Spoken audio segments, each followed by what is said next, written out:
good? What is good? What is good? I am Damo, the political plug. This is the Chop Up Show. I'm here with my lovely co-host Toya. Toya, how are you doing today? I'm great. Shout out to every Gemini, each and every Gemini out there. Shout out to every June baby on the line, every June baby that will hear the sound of my voice and watch this recording. This one goes out to you, my dogs. We in the building. 6/18 coming soon. I'm happy about it. Let's go. So y'all like, hey, the Chop Up, what y'all a day late? We supposed to be rocking with y'all yesterday. Well, we are approaching the end of basketball season, just to let y'all know before we get into this show. And a lot of these games fall on days where we have episodes. You know what I'm saying? And so it's gonna be some delays till we get to the summertime and be able to get on a really strict, real tight schedule. Because we gotta see this thing out. We gotta see this thing out. Both our teams were eliminated. Lakers fan, Celtics fan. Teams was eliminated, but it is what it is. Wicked. So y'all bear with us. We thank y'all for rocking with us on this Friday, and y'all make sure y'all stay in the comments, chime in a part of this conversation. You know, we love to hear from y'all as it goes. So, Toya, you ready to do this? Yes, but real quick, I want to shout out my Geminis, Miss Ma'am, Avenge the Ancestors.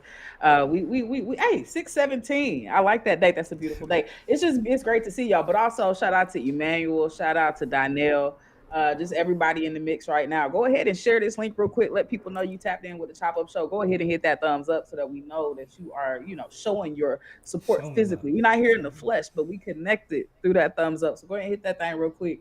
We about to jump into the conversation for the day. Yeah, let's do it. So, y'all see the title, right? Everybody get wokeness wrong. Let's just be honest. And the crazy thing about it is, even though we really know what wokeness is and where it came from, we just let everybody else run their mouth about it terribly. You see what I'm saying? Specifically, y'all know it's the political plug, so y'all know I'm gonna bring this political dialogue, this political perspective for you. And what y'all need to be preparing for, y'all hearing it from the plug first, is what, Toy? What I've been saying the culture war gonna be about? Wokeness. Wokeness. Wokeness, CRT, Black history, anti-racism. That's what the culture war gonna be about. We what, a year, like a little over a year and a half until the next election. Ron DeSantis then already started his campaign straight up talking about he destroying leftism. He's destroying wokeism. He's gonna end wokeism in this country, right? But they don't know what the hell they talking about.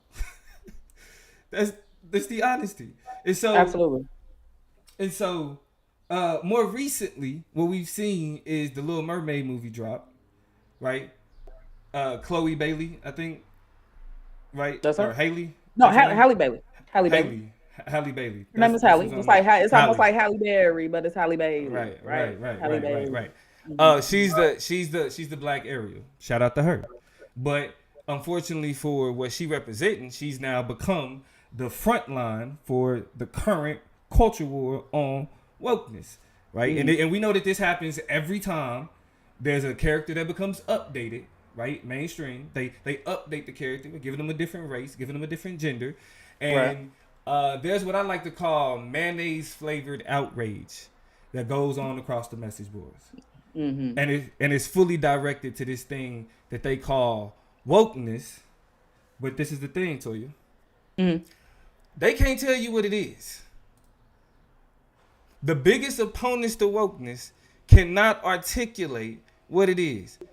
We have a great example of that. What you was about to say? I mean, and I want to be clear too. By the way, we've had some similar conversations about wokeness. This one's going to take it a little bit further, but make sure y'all are checking out some of our prior episodes because we talked through some. But this example, the rest of it is going to be brand spanking new. But this is one we got to go to. I think because it's going to touch on some of the previous episodes we've had talking about wokeness, but really give some texture or lack of flavor, the mayonnaise-ness of where this whole conversation has been going as of late. So yeah, drop the clip.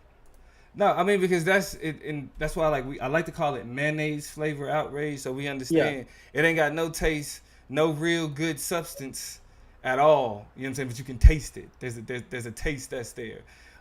So I want us to start out by looking at the people that complain about wokeness the most. What it sound like when they try to explain what it is. Let's go. Would you mind defining woke? Because it's come up a couple times, and I just want to make sure we're on the same page. So, I mean, woke is sort of the idea that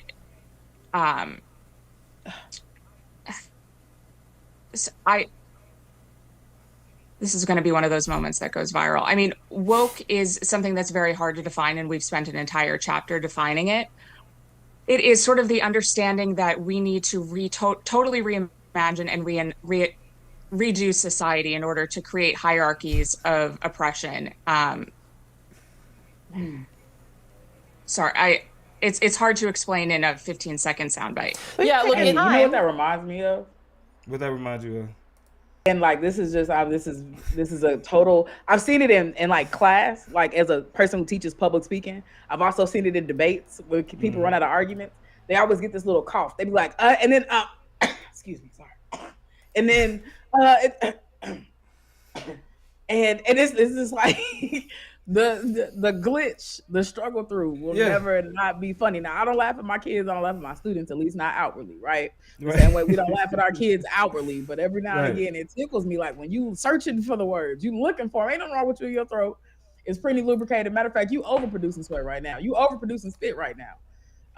You just overproducing, doing too much with it. Clueless. But the jokes write themselves. She literally called, I'm gonna go viral for this, and she got her moment. This video was released on social media a couple months ago at this point, and definitely made its rounds, right? Made its rounds. And just a little bit background, that was Bethany Mandel, the woman that y'all saw struggling to explain what wokeness is, wrote a book called Stolen Youth. And it described what they call the woke agenda that was being employed by the left to make kids miserable, right? So this is a woman that claims to understand wokeness to the point that she can say this is why it's being used. But when you just ask her what it is, this is the confusion. So when we connect this to this Little Mermaid debacle, right? Now the Chop Up Show, myself, Toya, if y'all, the people that's been listening, y'all have seen that we really stayed away from the dialogue around like the Black Little Mermaid, like, because to be honest, arguing about the race of mermaids, it's beneath me. I'm not gonna lie to you. I ain't even going, you know what I mean? I ain't even a bougie nigga like that, but arguing about the race of mermaids is beneath me. And there are a lot of like really dumb conversations that I have no problem taking part in. Yeah. But I mean, it's a lot of dumb conversations I indulge in. If I'm being honest, Toya knows me, right? It's willing to lean into a lot of silly things. But those are dumb conversations that I'm enjoying with people that I fuck with people that I rock with. Like I'm enjoying having this dumb conversation because I enjoy the people that I'm talking to. In 2023 and going into 2024, I am refusing to have dumb conversations with people that I don't like. Why am I talking about some stupid shit with you if I don't really rock with you like that? So the people mad about the Little Mermaid, to me, I couldn't care less about how they felt, because these are the same people that whitewash Jesus. So like really, if it's beef that we got there, you know what I mean? If it's beef that we got there, it's on a much bigger scale on our end. And so that's why I want to ask you, with all the angry white people, with all the whining that we see that's taking place, is Disney going woke with a Black Little Mermaid? No, not even kinda, for a couple of reasons. First reason is that they've made it clear from the beginning of the campaign to cast a Little Mermaid up to now that Halle Bailey just knocked it out of the park, and that they were not specifically looking for a Black character. So they're not even looking or invested in retelling a story from a Black lens. They have to tell a realistic story. It's a story about the Caribbean. It's a Black woman. So the hair, the things, the conversations, a lot of those textures of it have to be congruent. But they said out the gate, she just knocked it out of the park. She was the first person to walk in and audition. They said, do you want to sing first or act first? She sung, blew them away. That led to her delivering those lines. And then from there, the rest was history. They really did out of, what is the word I'm looking for? Not out of convenience, but they just auditioned everybody else for the sake of doing it, but already knew that they had their Little Mermaid. So no clear investment. Yeah. Right. Yeah. In picking up a Black Little Mermaid. Second reason why Disney is not woke is that wokeness, by definition, is an orientation and an embodiment of consciousness. right? An active living, a reorientation, an unlearning and a relearning of what is real and true about the world. And there's nothing about any other thing that Disney does that is demonstrative of that unlearning. Right. So by nature and by definition, it cannot be any type of wokeness because there's no investment in the consciousness.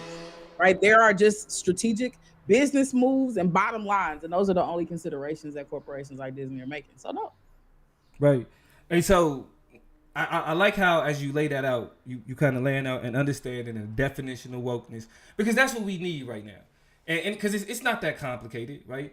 But I will say that the benefit that we get from the Little Mermaid conversation is that we can see what's being called woke, like pluck it, identify it, right? And explain to y'all specifically how that ain't it.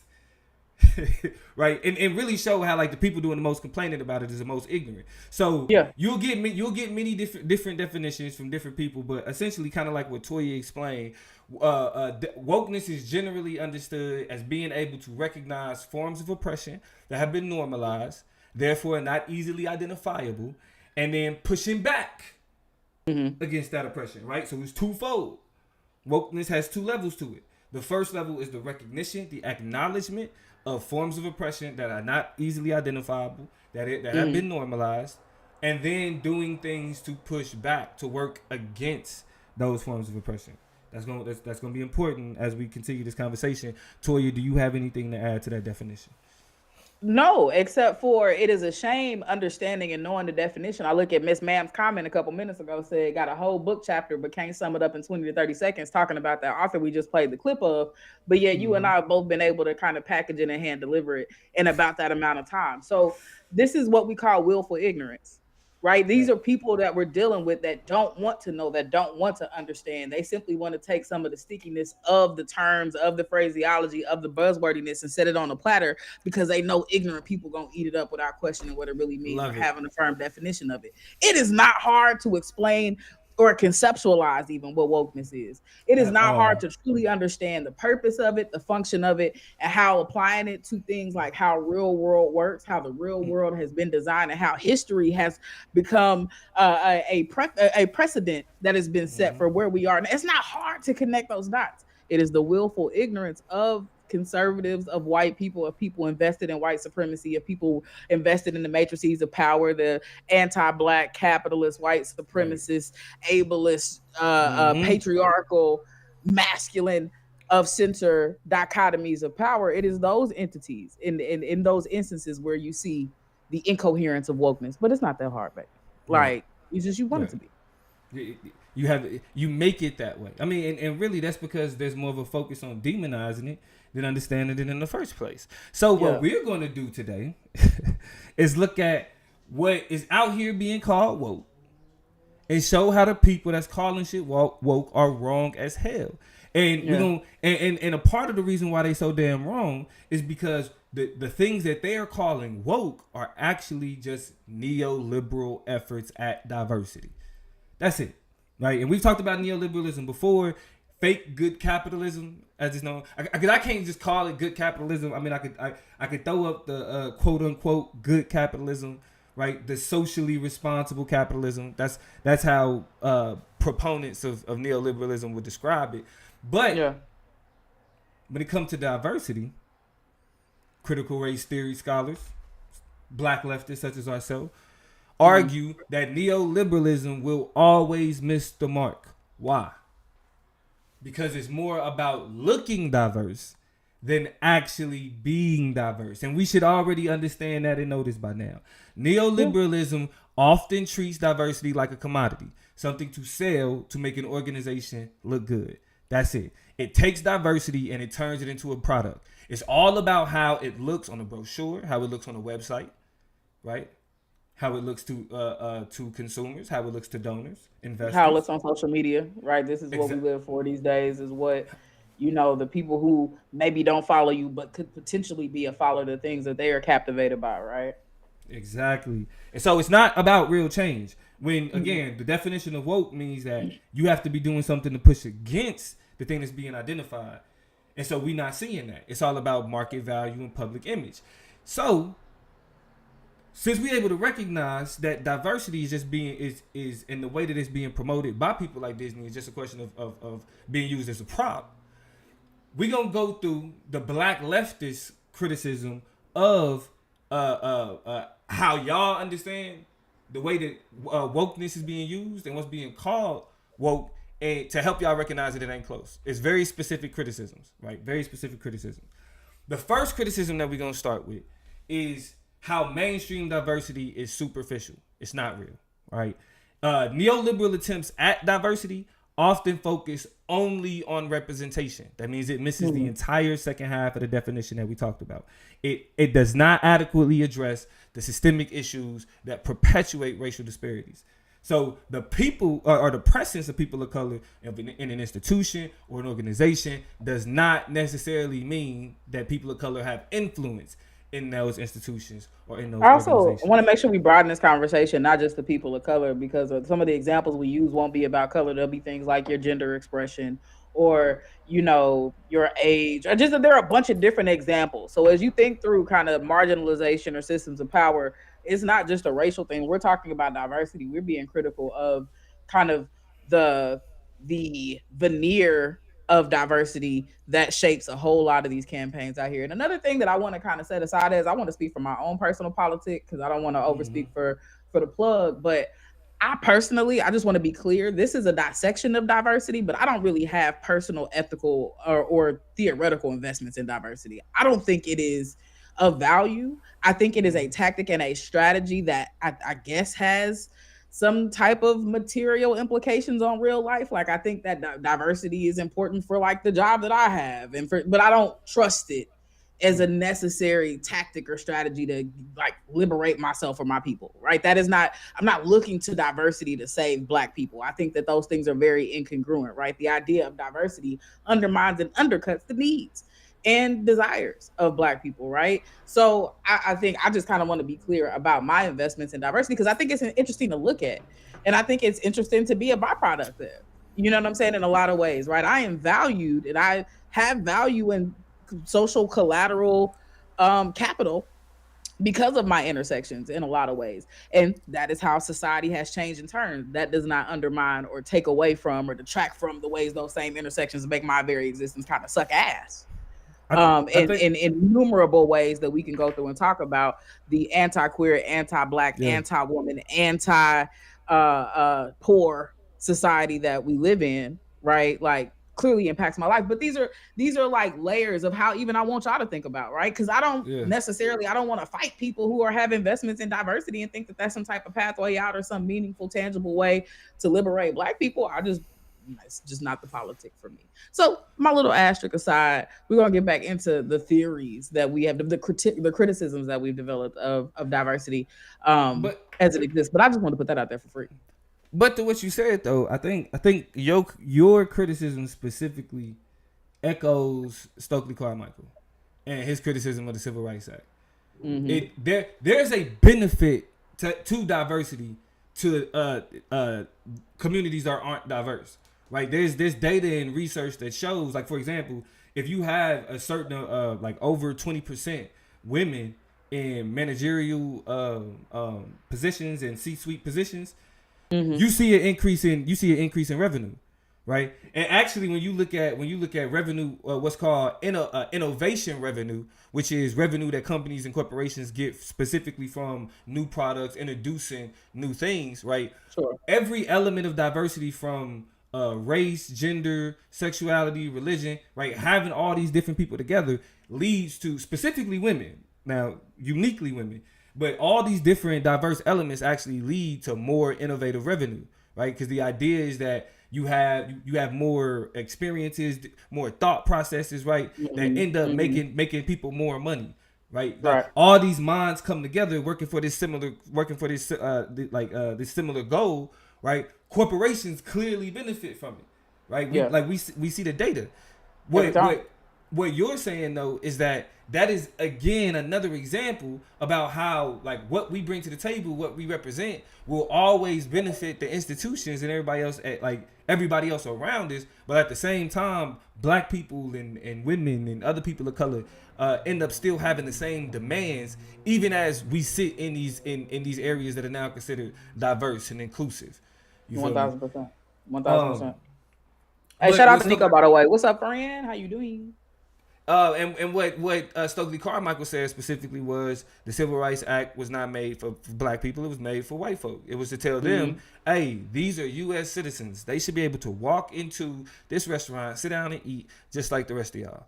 Right? Absolutely. So it was an outward. And it shouldn't be that hard to understand. And it shouldn't be that hard to understand. But since it's not, but since it is, clearly, right, we need to have this conversation. So we get into the specific criticism to help y'all understand the shit that's being called woke is actually neoliberal efforts at diversity that, as our first criticism says, is superficial and not real, right? Now, the example that we want to point to that we actually really kind of already started the conversation with is the Little Mermaid. But that is any time that they race or gender swap any mainstream popular character, right? There's always, they're going woke. They're going woke. They want to do this and you had Thor. That was a woman more recently in the new Thor movie. People was mad about that, even though that's comic book accurate, right? Race and gender swapping is usually seen as an attempt at diversity and falsely labeled as woke, even though it's just superficial, right? Right. Now, Toya, I want to ask you: is there any character that you've ever been familiar with that you was like, they making them black, or they making that a woman? That intrigues me. I'm interested. I like that. I don't. Let me see. I'm trying to think because. Let me look. I'm cheating, y'all. I'm looking through a list real quick. To see. Okay, no, I will. I'll pick one who I feel like is legendary, and that I don't think I appreciate the performance enough, but I do know enough about this performance to be like dope, and it makes a lot of sense.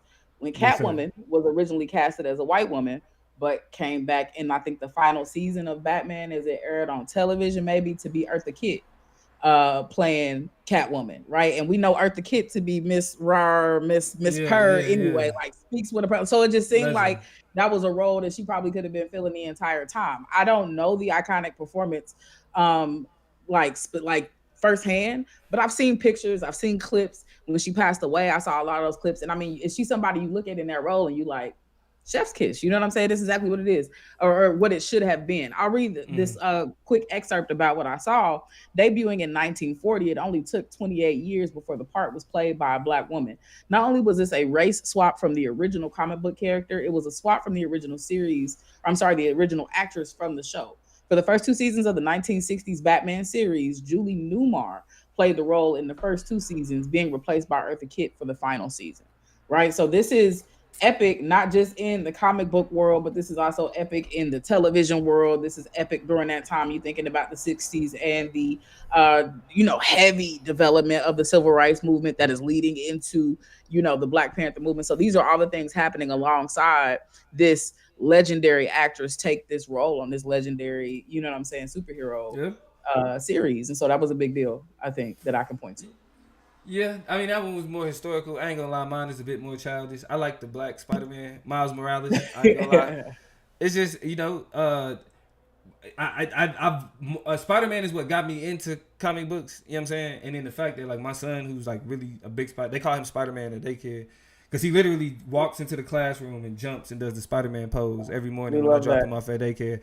So, him being able to see that, I think that's actually dope. But what I want to be clear, though, even though we love Eartha Kitt, even though we love Miles Morales, that shit ain't woke. Marvel wasn't woke. You know what I'm saying? I think it was more let's not get carried away here. I think it was more significant when Eartha Kitt did it because of the time and what they represented, right? Yeah. But it's still, it again, at that time, it meant more because just the existence of it pushed back against the whole narrative of things.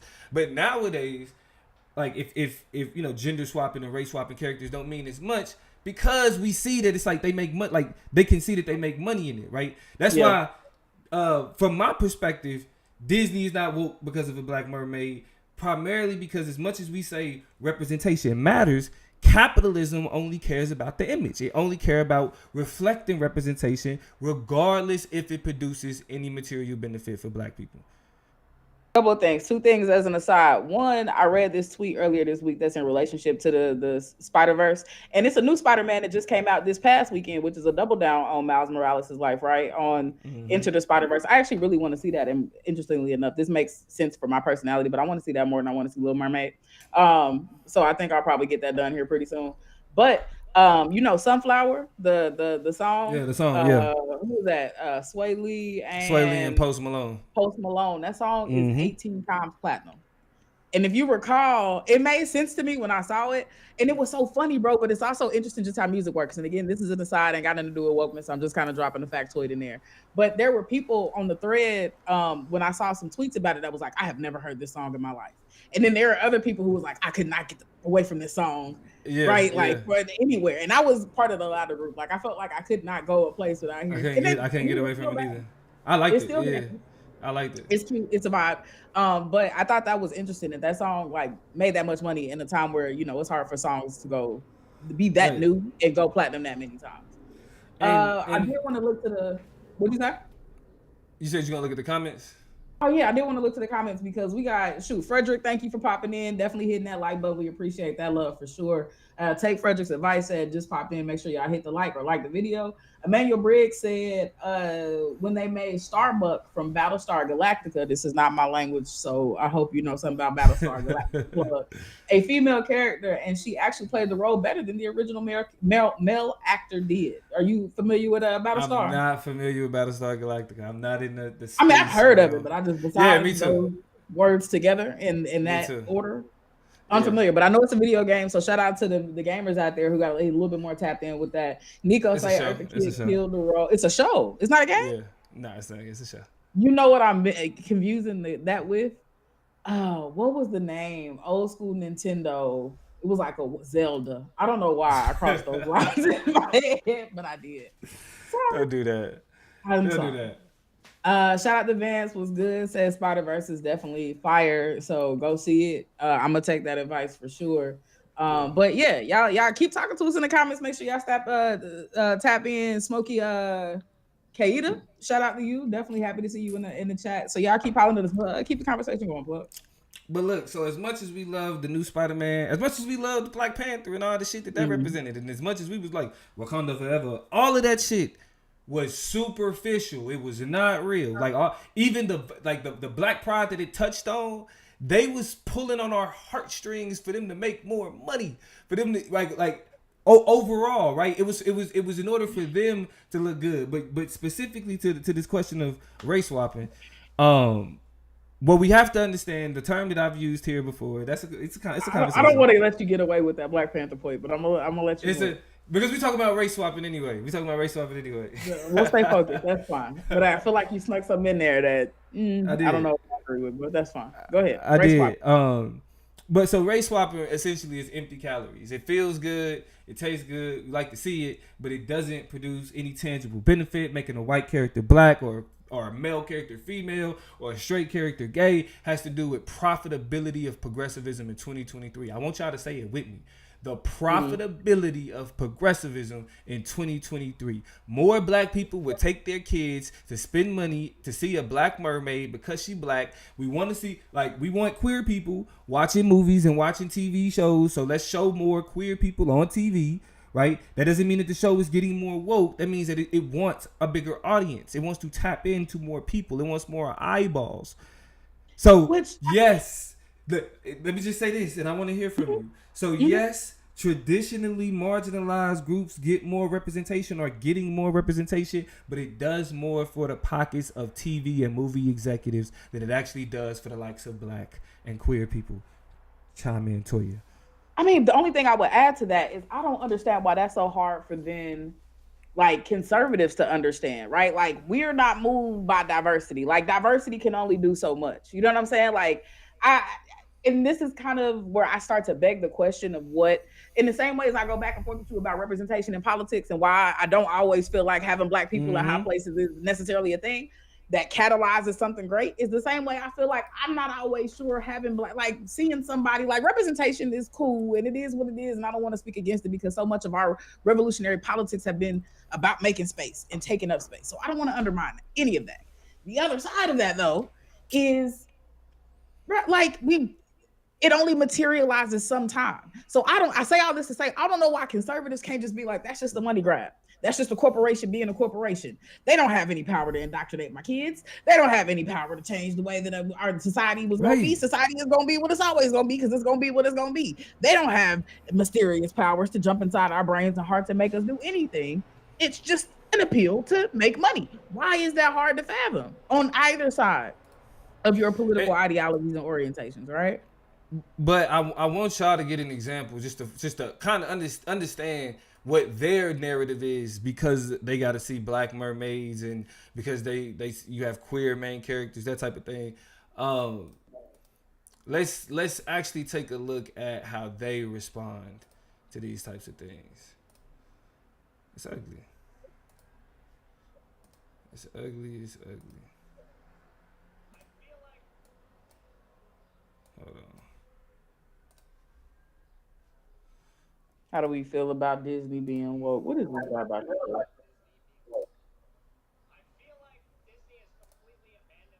How do you feel about Disney being woke? I feel like Disney has completely abandoned their consumer base. They have embraced woke ideology, and Americans are really tired of being lectured about politics when they're trying to watch a kids movie. And so this whole gender nonsense, like, it's absurd at this point. Americans are tired of it. Parents are tired of it. And by the way, we've actually started a marketplace called Public Square. Check it out, publicsq.com, where we highlight all the non-woke businesses. Largest directory in the country of those people. So if you're also tired of Disney, come join us. So, I mean, even there, right? A marketplace for non-woke businesses. What are we doing? What's they got a little really... database like Angie's List. You know how Angie's List, I think they just call it Angie's now, where you just call your home improvement people, like everybody you can look for. It's just non-woke, which means if you're non-woke, you are a conservative. That means you're anti-black. Like, you're probably anti-immigrant. There are so many things that you end up being anti in addition to being anti-woke. What businesses are you really propagating there? In the first place. So get it understood. The first critique or the first issue that we are identifying with neoliberal efforts of diversity that is being described as woke is the diversity is not real. It's not significant. Right? It's a money grab. It's not wokeness. It's a money grab. The second criticism. What is being called woke is actually commodifying diversity for profit. Neoliberalism likes to treat diversity as a commodity. It's like it's like a social and political capital that enhances the organization's image and appeal to different markets or just meet quotas. That's a thing, right? It's being quantified at this point. Yeah. It does all of this while, again, failing to address deeper systemic issues of racial inequality.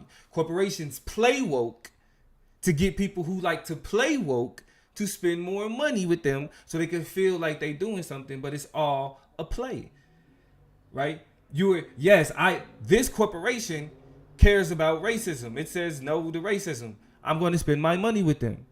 It's social and political capital. It is not about actually affecting the lives of the people being impacted. Toya.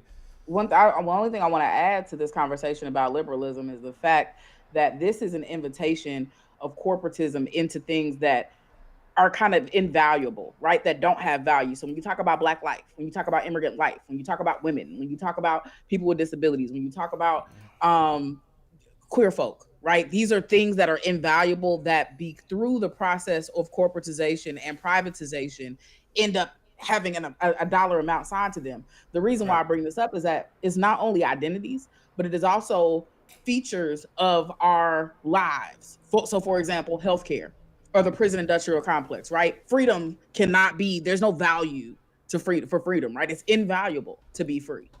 But through privatized prisons, vis-a-vis the state, this is very important because the state ends up being a buffer and a filter for this privatization, right? who are found guilty by the state or by the law then passes you over to corporations and you are given a value based on your life as a criminal. Similarly, with healthcare, you are health is invaluable, right? You can't quantify health. There's no way to put a number on health, but because we live in a system and in a society who says life and health and death have a value, and the only way you get to continue with life and health and avoid death is if you pay this much money. So we'll turn to the state, right? We're making the decision to force you into corporate life or death, right? So these institutions make decisions on whether you live or not you, not natural causes, not the hospital itself, but there's this intermediary of corporatization, privatization, capitalism that works to make those decisions for us. So what it does, again, neoliberalism takes and quantifies and attempts to put a value on things that don't really have a value, like identities, like lives, like realities. Neoliberalism has put a dollar sign on diversity. It has put a dollar sign on representation. Right? Who said it? Somebody just said it in the chat. Make sure y'all liking the video as y'all in here watching it. Shout out to all y'all a part of the conversation. Y'all make chime in. But one of y'all in the chat said, Nico said, I binge watched the series because of the black main character. That's it. Right? So they know that they can tap into the minds and the hearts of black people by giving them more black. Hey, they're complaining and saying they want more representation. Let's give it to them. What do we like? Why stop? That's and I think the part that people miss about that's the fluidity of whiteness. Like whiteness is not the most powerful whiteness. The whiteness that's in control is not the Donald Trumps of the world. It's not the white supremacists that's running around shooting shit up. It's the powerful whiteness is the whiteness that's adapting, that's looking at progressivism and saying, say that this is, you know what I'm saying? Like, yeah, cool. Y'all want more images. We'll just give y'all more images. As long as we control it, we don't care what it's looking like. As long as we eat off of it, we don't care what it's looking like. And here's the insidiousness of, falling into and for the trap of diversity, because it allows for people who hold the strings and yank the strings of what you get and don't get to say, we put you in the commercials. We put you in what else do you want? What other proof do you need? We put you on the board. We hired some of y'all. You know what I'm saying? Like, we're navigating these quotas. There, 20% of the company is X. So that clearly means Y. And so many different examples will render that untrue, but they'll be able to say, but look. And that is what we don't want when we're looking for tangible, realistic practice, investments, embodiment, and what it means to create diverse places or places that position or prioritize certain perspectives or needs. So check this. So, because like a part of like what I do, like what we do is like, you know what I'm saying? We do diversity, equity, and inclusion training. A main part of why we had these conversations in the first place is because people are seeing that like, and actually the language is being used is diverse, like a what they call high, like our mature talent management models. Mature talent management models have progressive, diversity and inclusion efforts. High talent management models have progressive diversity and inclusion efforts. Right, so the people that's actually dictating business, that's dictating corporations, that's dictating the country is recognizing that like diverse elements actually have very productive, tangible benefits. All we got to do is make sure that we able to control who get that benefit. So yes, the world is becoming more diverse, but to the benefit of whom? Right. And so that's why you have, for example, that we like for the as we talk about the commodifying of diversity for profit. Target is in the crosshairs in a lot of ways, that following in the footsteps of Bud Light, and the latest to be accused of what conservatives is calling now is going woke, you go broke, is what they say. And so I got a quick example of some of the backlash that Target is enduring because of a pride. It's a pride line, right? Like a pride campaign that they've been doing for years. Actually, this ain't even, you know what I'm saying? This ain't even the first year they've done it. They've done it for a while now. Before you play that clip or show what you about to show, are we gonna go back to Budweiser, or did you just say that? Is that because I got something? We're gonna go back to Budweiser too. Okay, if we're gonna go back to it, I'll say again. I stay with my factoids. But there's something interesting about the approach and strategy of taking down Budweiser that cannot be omitted. But let's talk Target. But let's. I want to talk Target because it's a bit more recent, but we definitely want to look at what happened with Budweiser as well, because again, people, these are things that are being called woke. These are corporations and brands and institutions, not even people, but like these non-tangible. You know what I'm saying? Like entities, financial entities that exist out there that are being called woke. When that ain't it, it don't work like that. Here we gonna take a look at the accusations that's being levied towards Target and its Pride line that recently came out. The Pride line that recently came out. Let's get it set up. And to be clear, like, I know it has affected some Targets and not others. I was just in Target today and did see some Pride things up as soon as I walked in the door. So I know that there are, I think now, as opposed to it being more mandatory, it's probably a store by store. It's more of a store by store, I think, case by case decision, or maybe regional or general managers. But whenever you got the clip, we good. Yeah, let me get this real quick. Meantime, as the plug mentioned, it's summertime hours and summertime vibes. We in summer school, if you will, since we be teaching the people, which means that the goal is to go every single Thursday, every single week. But you might run into more instances like this where we hit y'all on a Friday morning or a Friday afternoon or something like that, or even earlier in the day on Thursday. So y'all keep staying connected, keep sharing stuff, keep tapping into these conversations. But just know, until about probably the middle of August, we'll be running on Thursday, Friday-ish, right? We're going to try to squeeze it somewhere into that 48 hours, but with a little bit more flexibility. So, of course, if you missed a live YouTube, no big deal. Go look on Spotify, go look on Apple Pods. Y'all be able to catch it as soon as we put it up there. So if you missed a live, or just come back to YouTube and watch the full episode. Just whatever. So let's get it. Trying to find a trans agenda be like. So we're in the boys section, guys. Boys clothes section. I want to show you over here. This is the clothing we have for boys. Dinosaurs are cool, right? Where's there a big rainbow behind the dinosaur? We're not going to stop there. We got a cloud, hula hooping with a rainbow. What's this? Trucks are cool, right? Picking up a rainbow. Why are we picking up a rainbow, guys? Why is this boys clothing today? I'm not done. Like Baby Shark? Bye-bye. There's masculinity. That's what they're doing. They're destroying masculinity. Guys, it's time to stand up against this wokeness. We need to stand up as parents and leaders and fathers. Wokeness. Okay, it's time to stand up against wokeness because there are boys' clothes that has rainbows on them.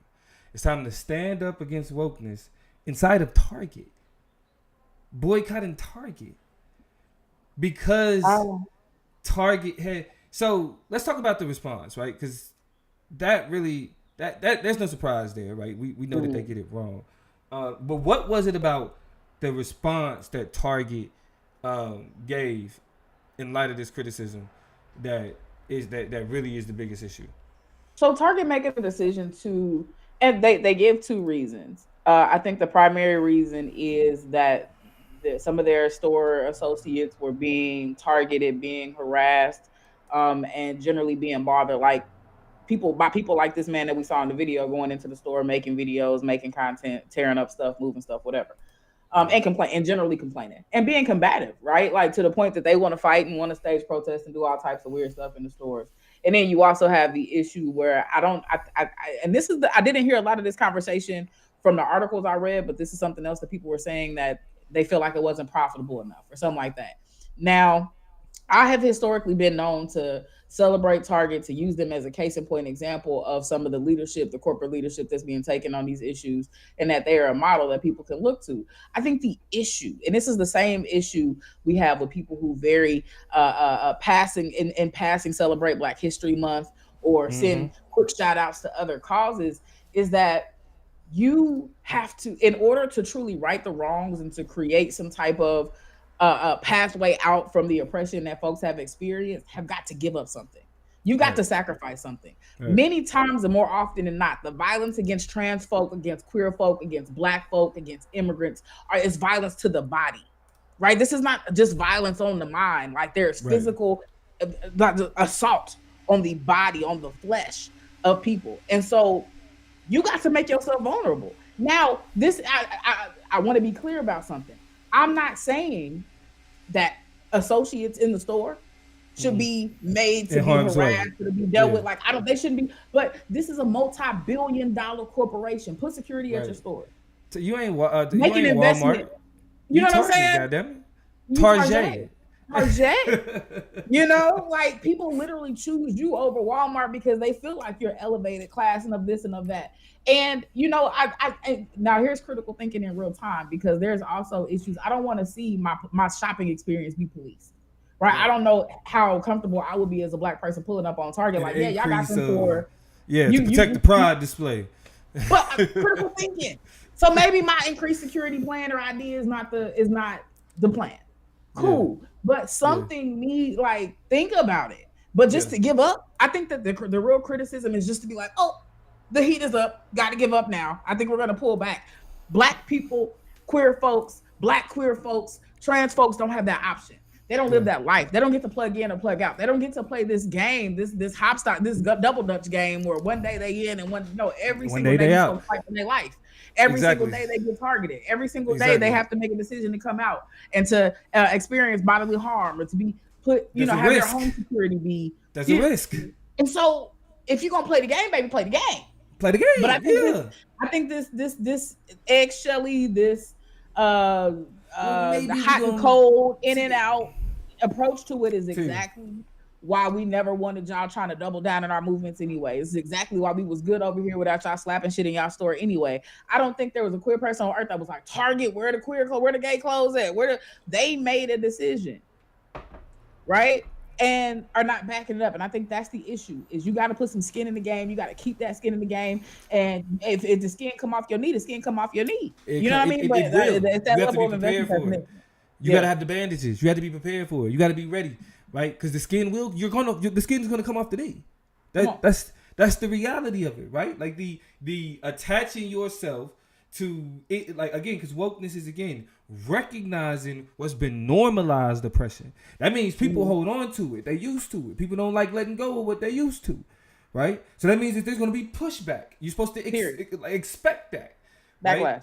That means that you have to suffer the consequences of what it's like to go against what's been normalized. That's just the reality of it. And if you're not prepared to do that, then that means that you're only doing it for one reason: to get the money where you can, and to get out when it's profitable. That's why it's not woke. Like, I think the thing that sucks is that there is a more concern with the backlash that'll come from conservatives and from those people. But then when it comes to the backlash of queer folk and how people will feel left out and be mad or upset, I feel like the attitude is very much, niggas will be all right. You know what I'm saying? Like, they just have to get over it. And so why is that never the decision-making calculus when you're dealing with those naysayers and the detractors and the people who are attempting to literally target and erase queer folk from the planet? So, here we are again. So Target is one example. Another example from the past few weeks, because we fresh into June, right? So what was going on April, May? You had Bud Light, who a partner with a trans influencer. I thought I had her name pulled up. It was Dovane. Let me get it. But shout they out partner to Miss Ma'am. My bad. Nah, go ahead.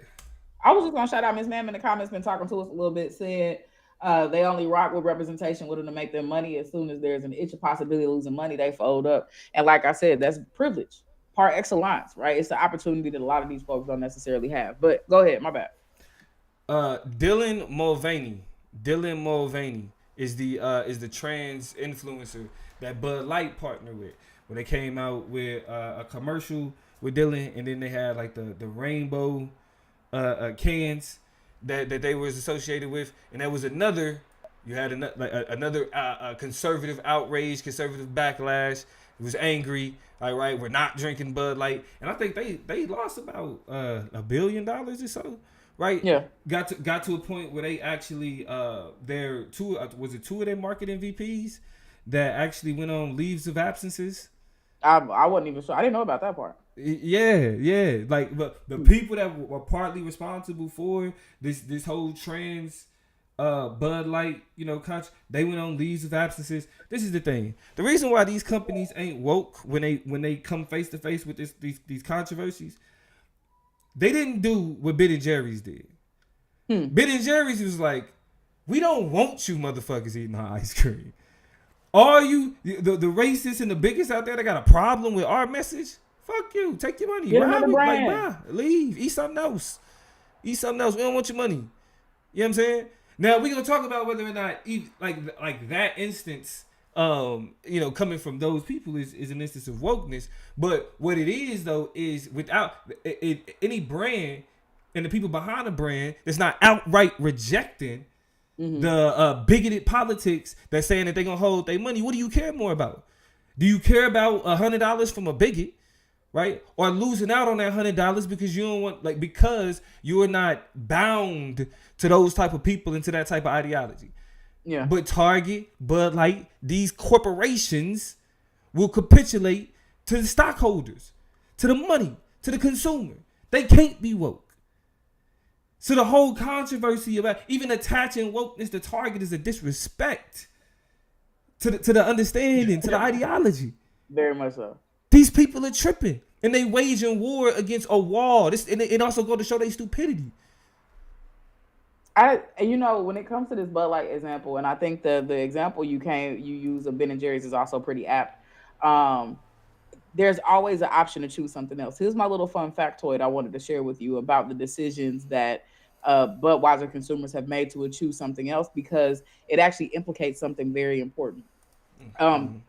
We have to call into question now the effectiveness of things like boycotting brands, regardless of what side of issues you're on, because monopolies and corporatism are so prevalent.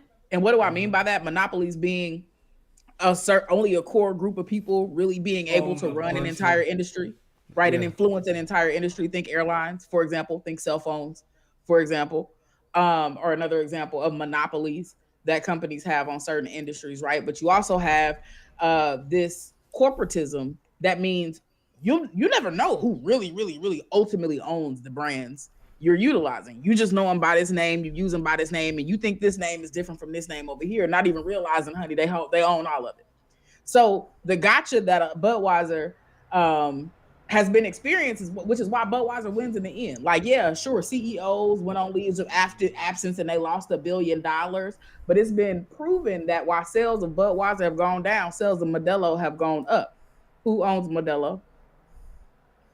Budweiser. Anheuser-Busch, the owners of Budweiser, baby. So, taking your money from Budweiser, sent them over there with Modelo, and you still paying the same people when it's all said and done. So it's a big shell game.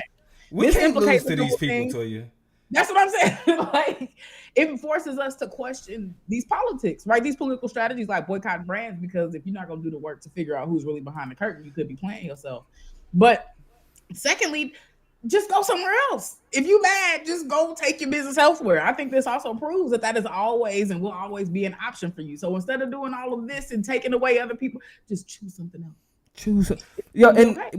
But I think what you identify is just we are in the crosshairs of people who have very little critical thinking to be able to be I'm going Anheuser-Busch, we don't like you, but we're still going to you're still going to get our money regardless. Yes. Right? And again, this is neoliberalism talks about it. Right. Neoliberalism talks about competition, but it shows that it's really not there.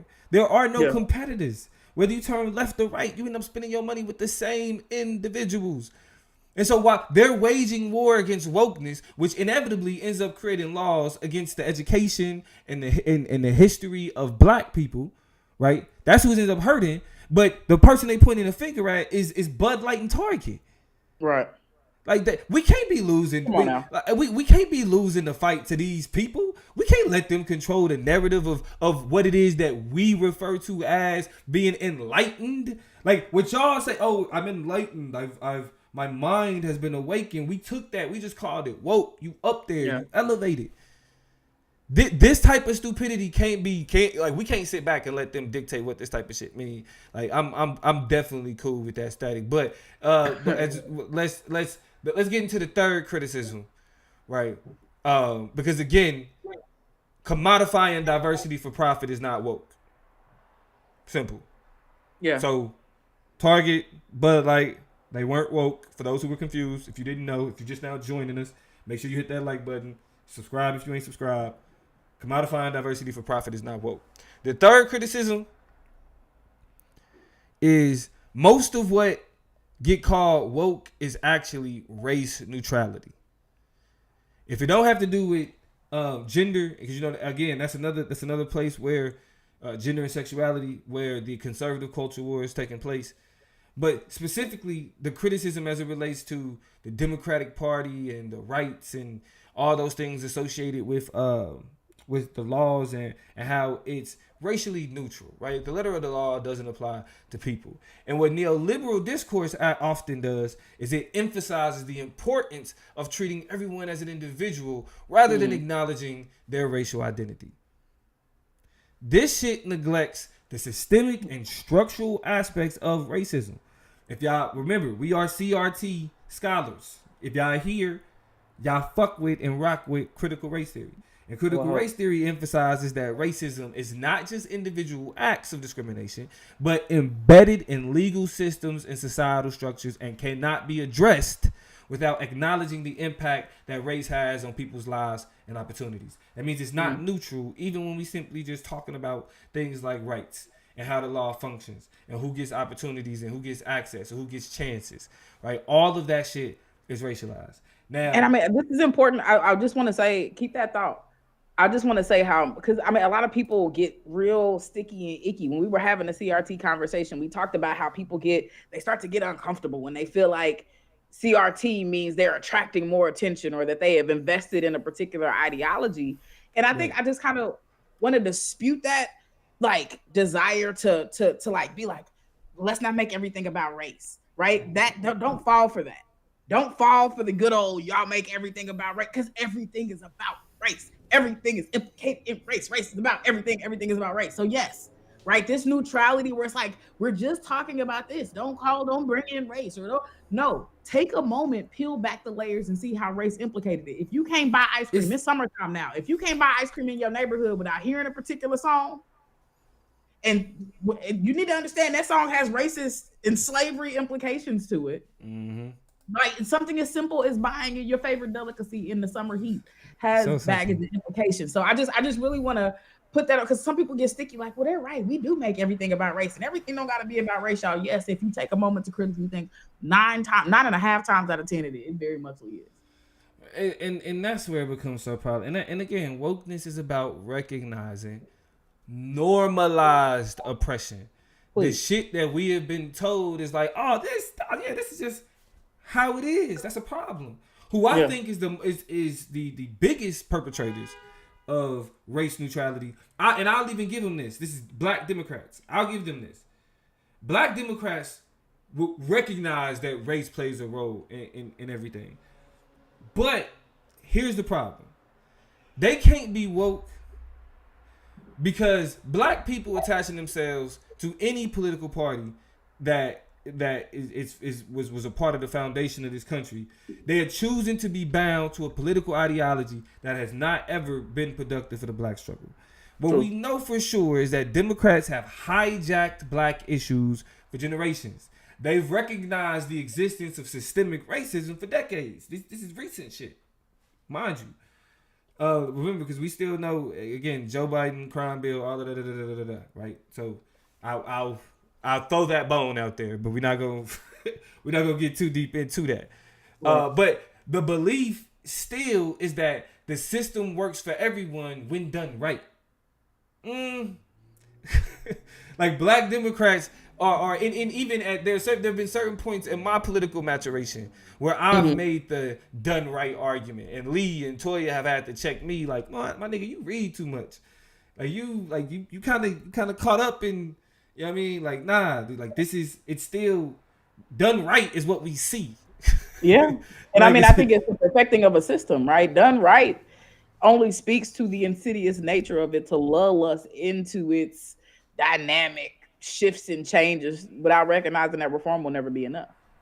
Oh, never. About the And political that's system, it's designed. The last thing I'll say about the why we can't really buy into how the state and the like reforms itself or fix itself or adjust itself in any way is that the law and the state is literally designed to reverberate back and forth, right? As people change, as things change, as things, it's designed to be like, oh, well, let us go fix what they didn't get right or that they messed up and blew up. Oh, let's revert back to this version of rightness. And so there is no championing change or revolution in systems that are designed to function like that. So oftentimes what you look at is progress or change or getting it right is simply the perfecting of that system that gets you to fall for its ever-changing pendulum-like functionality. Yes, systemic racism is government done right. Systemic racism is government done right. Even how we understand rights is racialized. Yes. A perfect example is a white girl posing with an AR for a prom picture is patriotic. While John Morant is a gang-banging thug. Don't get me wrong. Yeah. Is Ja tripping? Yes, he tripping. He tripping because we niggas. And we know that we're supposed to police ourselves because we can't have the type of freedom of gun rights and gun ownership that white kids in the country have. Rights are not neutral, and the belief that they are is the opposite of woke. So anybody approaching it from the perspective of master tools and master house is antithetical to wokeness. Can they can they believe in and recognize the issues and push back against things like colorblindness, recognize the role that race plays? Yes. But attaching yourself as a black person to the idea of the Democratic Party of the United States that operates within the United States government, that party in and of itself at its foundation is still the degradation of black people. Right. Still. You feel me? So it's like our political ideology, our political philosophies that have their basis in blackness can't be black Democrat or black Republican, right? It has to be our politics have to be black. They have to reflect blackness. It can't be black something. It has to reflect blackness in and of itself. Now, Toya, you had a criticism of black conservatives when it comes to race neutrality, that where they consider themselves the free thinkers of black people. Exactly, right. And I think that level or that approach to race neutrality is completely why diversity can't be trusted. Because look at what white conservatives get to look at when they get to clean their hands and assuage their responsibility to actually do meaningful practice, meaningful things to diversify the types of folks that they deal with. They forget that diversity means diversity of experience, diversity of thought, diversity of ideology, and they just think it's all about race. I think they really only figured out race and gender in terms of diversity. And they think if they pepper in a couple women and give us some black folks and maybe some brown others, that'll be enough. And that is the most dangerous example because it gives ground to these black conservatives that they're great being tokens.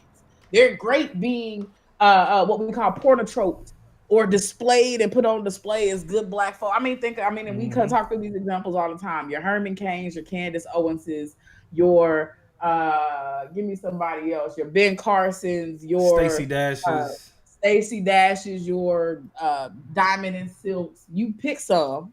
Like there's a new Congress person. What's his name? We talked about him on the last show. Donaldson. Bart Scott. Donaldson, yeah. We got so many different examples of people. And the thing about black conservatives is they get to be the banner and the shining representation of what diversity is and what it can look like and what's possible. But what comes with those possibilities? That comes with assimilation. That comes with backseating and completely neglecting the needs of your own people. That means working against your own interests. And a lot of times, and against the interest of other people, but you'll do anything to take a seat, to cozy up, to be shoulder to shoulder, and let it be said that you got in the mix. And I think that is the most dangerous, most poisonous type of diversity and inclusion that could exist. And this whole notion of free thinkers is where we get the Kanye West of the world, when you just are thinking so above the board. And you silly old black people are stuck. There's this relationship to post-raciality when we ain't post shit. We in the thick of it.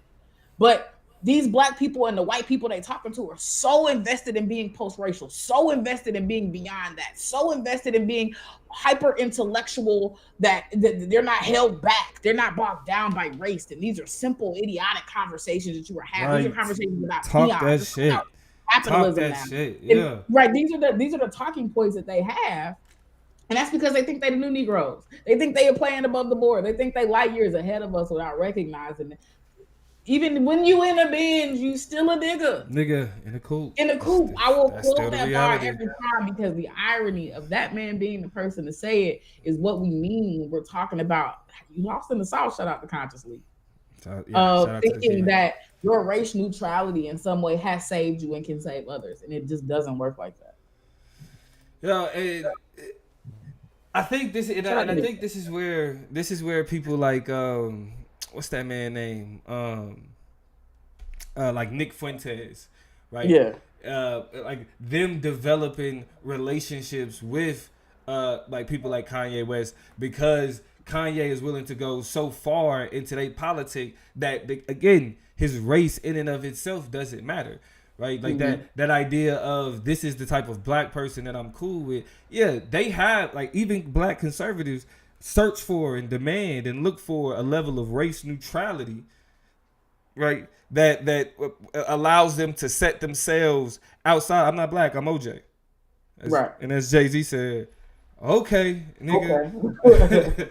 Do you feel me? Yeah. So it's one of those things where it's one of those things where you still end up getting caught up in the same politic that you're pushing back against, right? Because that again, we consider race neutrality a level of wokeness, right? But you're supposed to be against wokeness. It's supposed to be something you're supposed to be fighting against, right? Yeah. But it's still like even the people that's like, yeah, it's okay to recognize race because the races are better. But yes, I will attach myself to Kanye West, even though he's against this lower race, right? I'm gonna attach myself to him because he's saying the things that I like, right? Which is why race neutrality cannot be woke, because it allows for niggas to attach themselves to politics that use them, that they don't benefit from.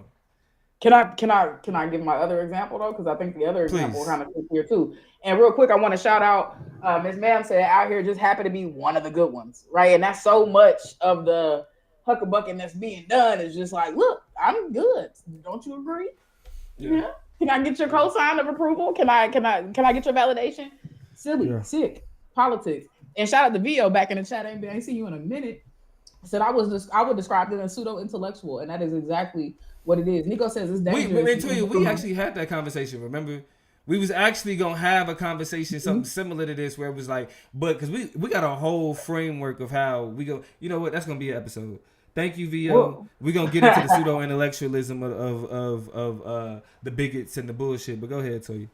Absolutely. Nico says it's dangerous and coming from a background where my father was Jewish, but look at us as Caucasian. He doesn't get it, and I've had to buck this idealism and have my own thoughts and decisions, right? When you are around somebody who's like, yeah, you're black, but you're going to be this version of black. You won't be this type of black, or you can't be doing that. Or this is, I'm so glad that you're black, but you get it rounded out with these. And whether that comes from a parent or somebody, mentoring you, teaching you in school atmospheres, because teachers do the same shit, right? Trying to be white saviors and shit. You're special. You're cut different from the rest of them. The rest of who? The rest of the students? No, you talking about the other black people. The other black people. And you know what's crazy about that?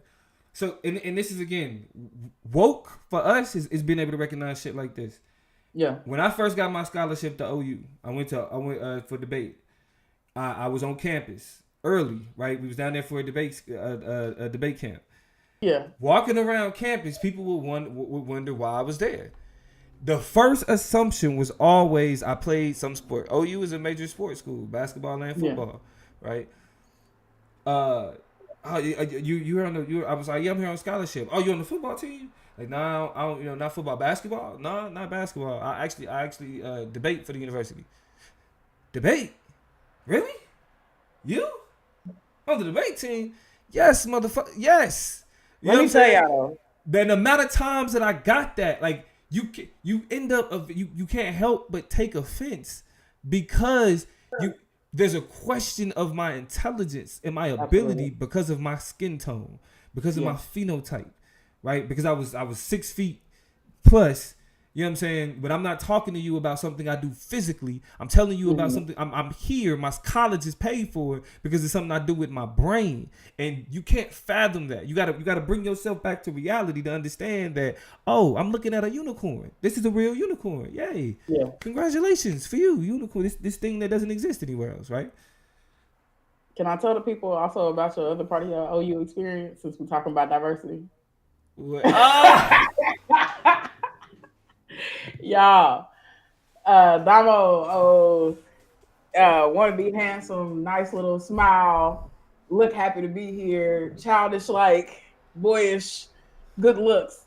Landed this man on the side of OU's buses for years. I'm talking about, weren't you in the print literature for the school? Yeah, I was everywhere. Yeah, this nigga was the poster child for diversity. I'm talking about, man, when I seen that, part of me was very impressed. Like, this nigga done went to OU. This campus is the biggest university in Oklahoma and is on the city buses, man. On the campus buses.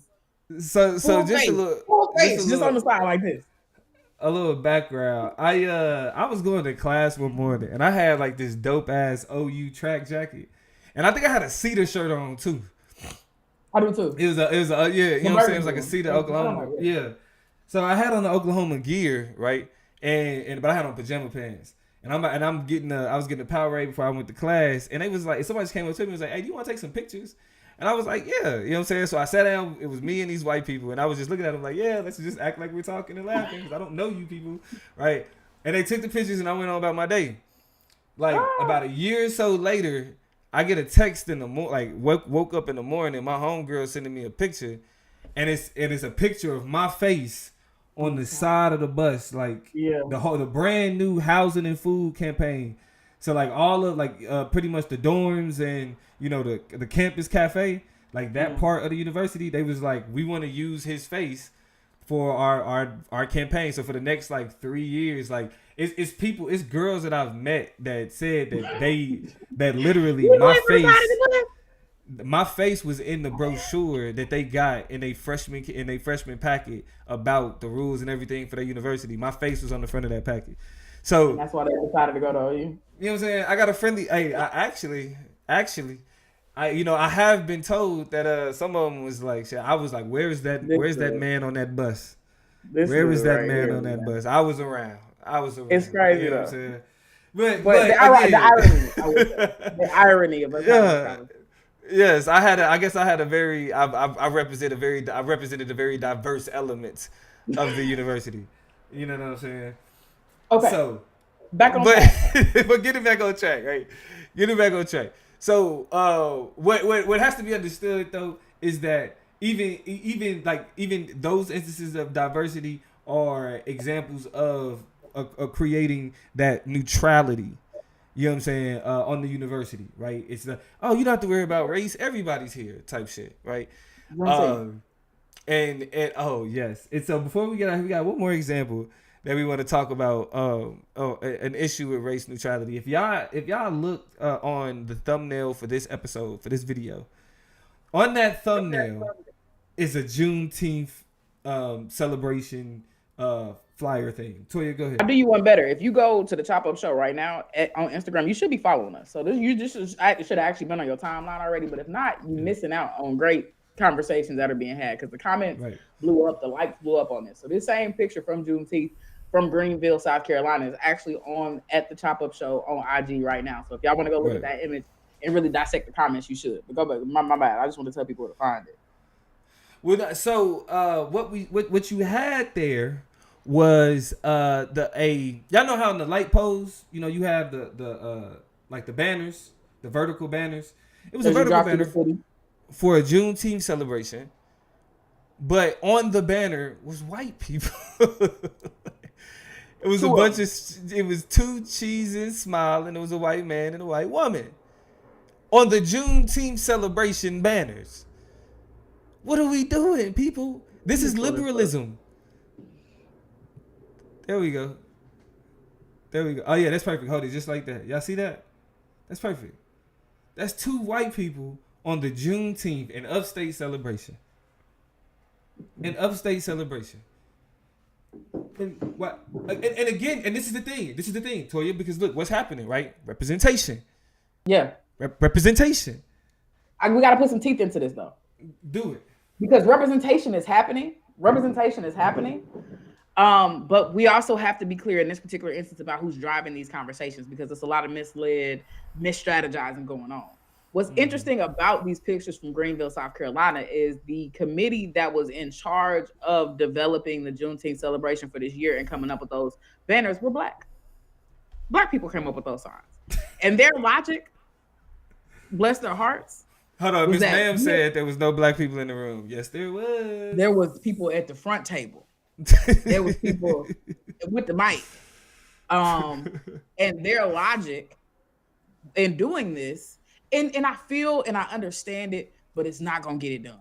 Their logic in making this decision was that they wanted to be better than the white people who left them out of everything, who have constantly and historically marginalized Black people and omitted them and looked over them and wrote them out of history and wrote them out of important citywide celebrations. They wanted to right those wrongs by not being as bad as them, by not using those politics and that logic for the celebration, but to truly make Juneteenth a celebration for everybody.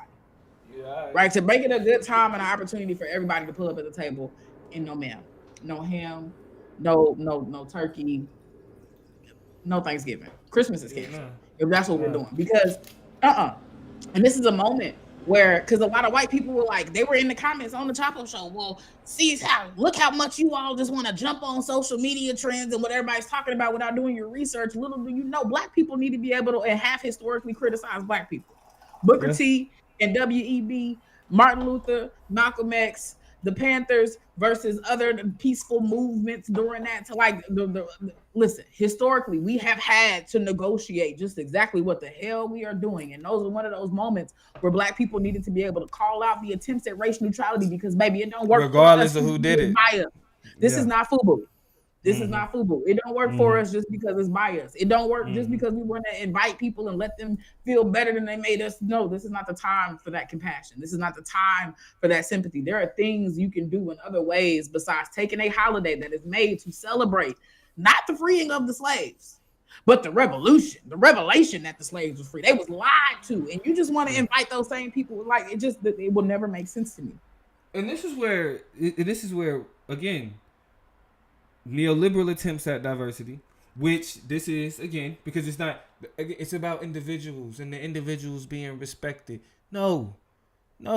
Like, one of the failures of the civil rights movement, or not the civil rights movement, but the Civil Rights Act, not in its application in the act itself, but this idea that diversity is a question of everyone, right? And that everyone is just, we're all equal. No, we're all equal. In my workshops, I got a government and equity workshop that I do. I literally have an entire workshop dedicated to understanding the difference between equality and equity.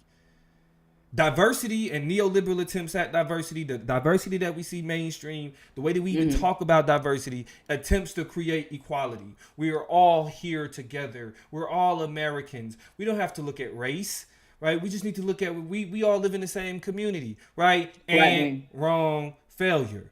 Right? Yeah. Equality means sameness. Sameness does not always mean right, does not always mean just. Because we can have the same the same opportunity but not have the same access. Period. Yes. Same opportunity but not have the same access. And then we assume in every community. It's a community college in every community. You want to find a college, you can look up a college, you could probably ride a bus to a college, you could walk to a college. Can you attend that college? Have you been set up generationally to be able to afford to participate in that college? Have you had the prerequisite experiences in an academic environment to prepare yourself to achieve in that college or institution? Most likely the answer is no, because just because you have access to it doesn't mean, or say that saying again. What was that? What was that phrase? Same opportunity don't mean same access. Hello. Don't mean the same access. And what we have to understand about the definitions, while equality means sameness, equity means just. It means fairness, which means that we need to understand the difference in order for us to address the wrongs. We got to see where things are different, right? So in order to acknowledge and highlight Juneteenth, we have to put black people on a pedestal to have that conversation. You can't you can't have a conversation about Juneteenth and not have black people on the pedestal, not have black people front and center, not have black people be the face of Juneteenth. What somebody said, it was like in the comments, and I said this analogy was so fire. They said something to the effect of what they tried to do with Juneteenth. And by the way, they have changed. They've taken down those signs and put up new ones. By the way, I want to be clear about the current state of Greenville, South Carolina. They have since heeded the criticism and changed those signs up now. So they've taken them down. But somebody was like, what they did is basically equivalent to going to somebody's birthday party and saying happy birthday to everybody but them. Right? How much sense does that make? You come into my party, but it's everybody's birthday. It's happy birthday, everybody. Like, what are we even really doing? You cannot, and I mean, it's the most dangerous when we are our lives mattering our own shit. Not recognizing that. I mean, and please celebrate. We celebrate Cinco de Mayo, St. Patrick's Day, we up. Right, there are all different types of cultural celebrations we find ourselves, but never. Shit, we celebrate 4th of July. That's like my favorite holiday. You know what I'm saying? But we don't find ourselves trying to be a part or be center. I mean, and I think 4th of July, and because it's the United States, everybody's supposed to be a part of that shit, right? But when we look at these, so yeah, I should.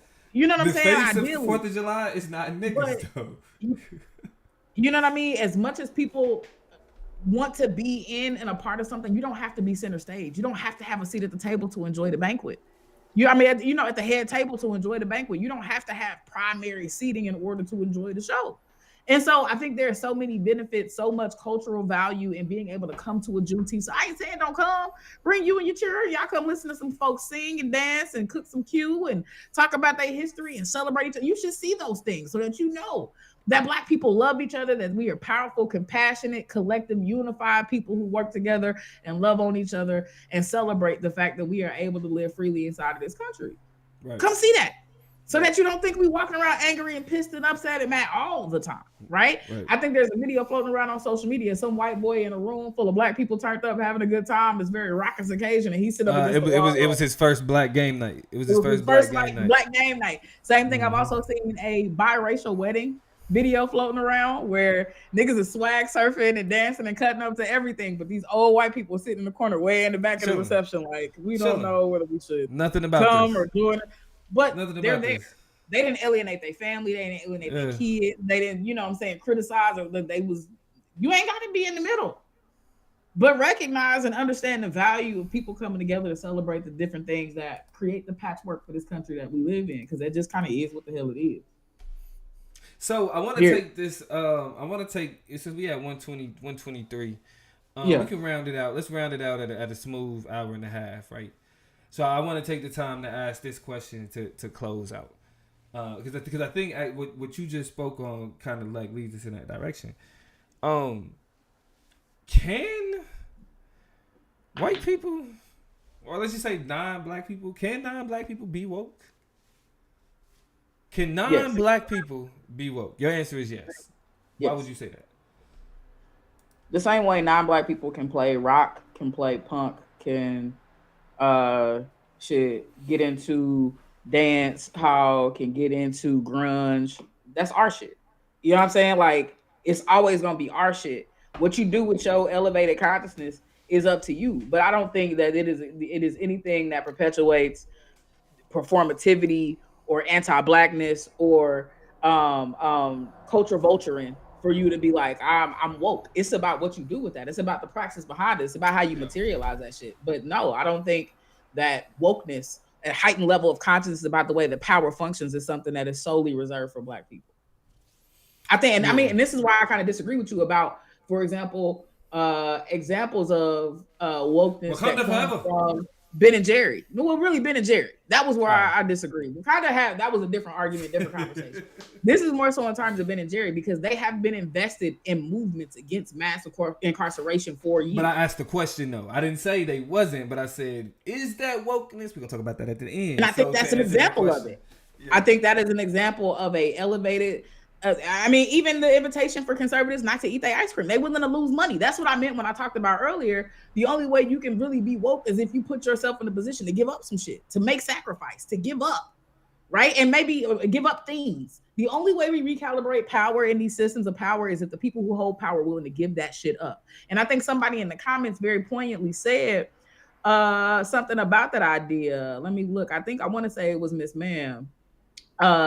Said let me look. That was a weird sound that I made. Yeah, very much so. But that the bottom line of it is that don't nobody want to give up shit. Yeah. Right? Until men are able to give up power, straight folk are willing to give up power, able-bodied people are willing to give up power, straight people, cisgender people are able to give up some of the things that they benefit, like that they materially benefit from, right? It's gonna be whatever. So yes, to sum it up, Ben and Jerry's, act of consciousness, they have lost money, they've lost people who patronize their business, and they have taken the money that they do make and invested in it in decreasing mass incarceration and those types of movements and jail reforms and things like that. And I think that is meaningful work. Yeah, so I would have to agree. I do think that the bar is high. The bar is high, to be honest. For white people to be considered woke, there's a lot you got to do, right? Mm-hmm. And because I do believe people like Jane Elliott, people like Tim Wise, right? Mm-hmm. I would consider them woke white people. Ben and Jerry is another good example. But for those who don't know, Jane Elliott and Tim Wise are racial scholars, right, that specifically talk about white supremacy, white racism, white nationalism, those types of things. So I would characterize those people as well, but I think what has to be understood is it's not because they shop at places that are perceived as woke. It is their wokeness comes from the danger that they put themselves in to stand by the politics of anti-racism. That's where the wokeness arises. It's not it's not that they that they're able to sell books and they're able to do speeches and talks because they're talking about racism as a thing, but it's the real world like that, like they have made the investment of being enemies to other white people who have not or who's willing to hold on to their whiteness in the face of anti-racism. And so what that is called, and I mean, because we always talk about kind of allies versus accomplices versus race traders, right? These are conversations that that are common in critical race theory, but started to really bubble up in 2020 when we saw the protests for Breonna Taylor and for George Floyd. And so when we start to beg the question of how deep and how invested are you, there are some people who are just like, I'm with you, I'm supporting you, I will maybe show up to a protest for you, I will tell people at my job, I will I'll share a post, right? That's allyship. That is a clear identification and alignment with. Accomplishship is a step further than that, a deeper investment, right? Now you're getting to the sacrificial places where your accomplishedness may lead you to participate in a jail fund, or to make sure that people have food or proper materials, or, that folks who are undocumented, their identities are protected, or, you know what I'm saying? There's a little bit more participation in it. So you are an accomplice to the undoing, the decolonization, to the reversion of the systems that exist. And there is a straight up race tradership where you are willing to stand in the face of whiteness and white people, of white supremacy, of those institutions, of the facilitators of it, and be like, nah, I denounce that shit. I denounce you. I'm ready to go up with you. I'm willing to sacrifice my shit. I'm willing to dismantle your institutions. And this is without the participation of other Black people.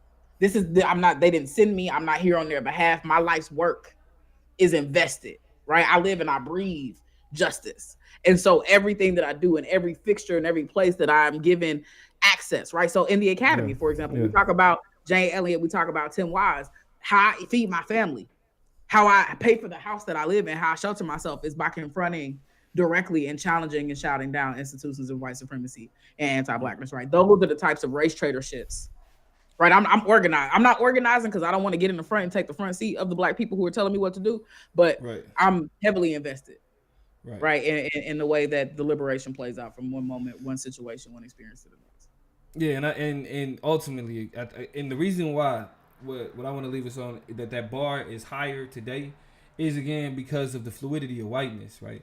Back then, in times past, in the times of like freedom riders, that example, right?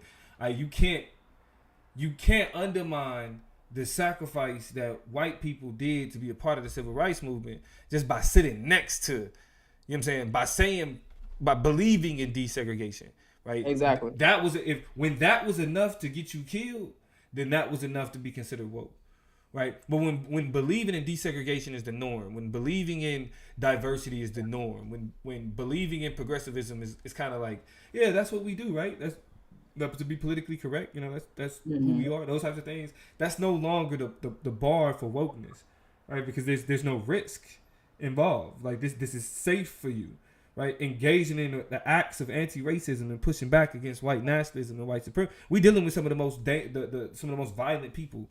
Right, the people that we got to push back against, again, last year committed every ideological driven mass shooting. So we got to be willing to, like, the people that we pushing back against, they have a proclivity to violence. To be clear, right? So, that's something. Are you ready to deal with that? Right. Are you ready for that smoke? And so, and that's what I mean. When VO talked about that example in the comments, they say, like, I remember in the movie Freedom Riders, they talked about a white man that was beaten up by police for defending a black person from discrimination. Yes, the sacrifice of your flesh. Our flesh is being attacked. It is being targeted. It literally exists in systems and structures and interpersonal exchanges as grounds for annihilation. So will you put your body in between ours? Right. This is what it looks like when protests happen. Y'all need to be on the front.